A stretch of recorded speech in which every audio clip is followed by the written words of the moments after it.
Jewish, my family speaks with one another several times a day. Cell phones have done wonders for the overprotective Yiddisher mama, and mine is no exception.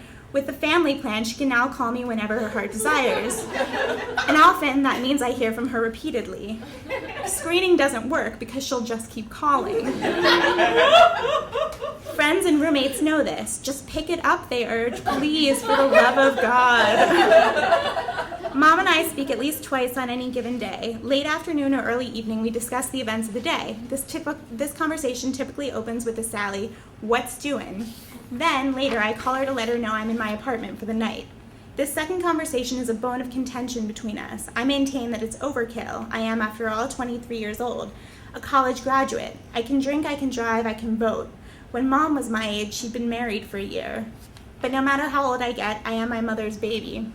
I've tried to negotiate. We talk every day, I say. Can't you just wait 24 hours? I'd be going crazy, Marni. You could be dead. She doesn't say that I could be lying in the gutter somewhere. She doesn't need to. It's implied. You do realize that everyone else thinks it's insane, right? That most people talk to their mothers once or twice a week at most. No one I know thinks so, she'll reply. They think it's perfectly understandable. No doubt it's true because the people she's talking to are her mother and her sister.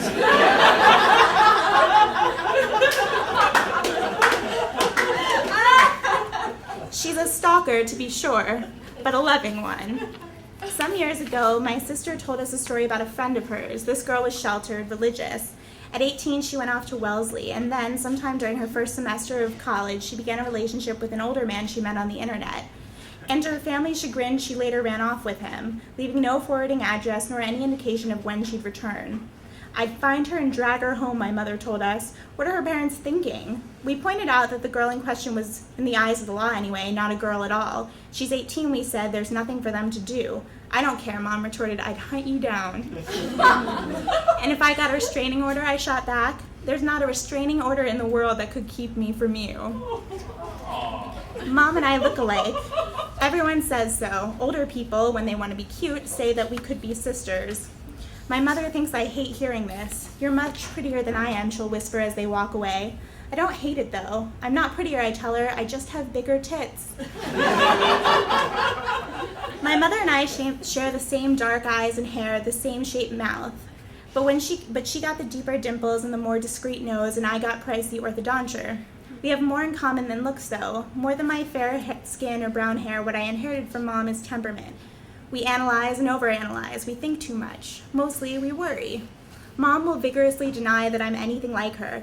You're so much more social. You always know just what to say, Marni. She'll tell me I'm smarter and more fun and all around better, which, come to think of it, is just what I'd say. Much of high school was, for me, an extended, very special episode. A page cribbed from a discarded Elizabeth Wurtzel essay. Here's the one where Marni is confronted about her eating disorder. See her push away her still full plate. Watch as she pukes up dinner with the greatest of ease. And here's the one where Marni slices up her stomach with a razor blade. Or the one where she reads Anne Sexton and listens to Elliott Smith. Like Donna Martin, I did graduate, but getting there required a larger budget than producers had anticipated, and I kept my cutting a secret for as long as I could. I told my mother, finally, during an argument. In a characteristically idiotic fashion, I hurled the cutting at her, aiming to wound. Maximizing the moment's dramatic potential, I rolled up my sleeve and thrust my arm in her face. You didn't even know about this, I said. You didn't even know about this. I regretted it as soon as I said it. I couldn't take it back, though. Just like I couldn't take back the red and white graffiti now marring my arms and stomach. Cutting lost me forever my place as the good kid. I was dethroned, summarily dismissed, pushed from atop my pedestal. Good kid became damaged goods. Anorexia was a blip, a painful, troublesome blip, but a blip nonetheless. No permanent injury, nothing I couldn't take back, no real harm done. This was different. My mother set about trying to erase my scars. We went to the dermatologist again and again. We talked about plastic surgery and lasers and debated the effectiveness of various topical gels. My mother set about trying to erase my scars because even more for her than for me, they hurt. And then there was this. She didn't want me to go to school. At Vassar, she wouldn't be able to keep her eye on me. She couldn't ensure I'd be safe, she said. She said, I couldn't live with myself if something happened to you. And there it is, both implicit and explicit, a variation on a theme. You could be dead. But something had already happened to me, and no amount of Moderna was going to change that. In the end, we struck a deal, and I went to Poughkeepsie, because, after all, children grow up.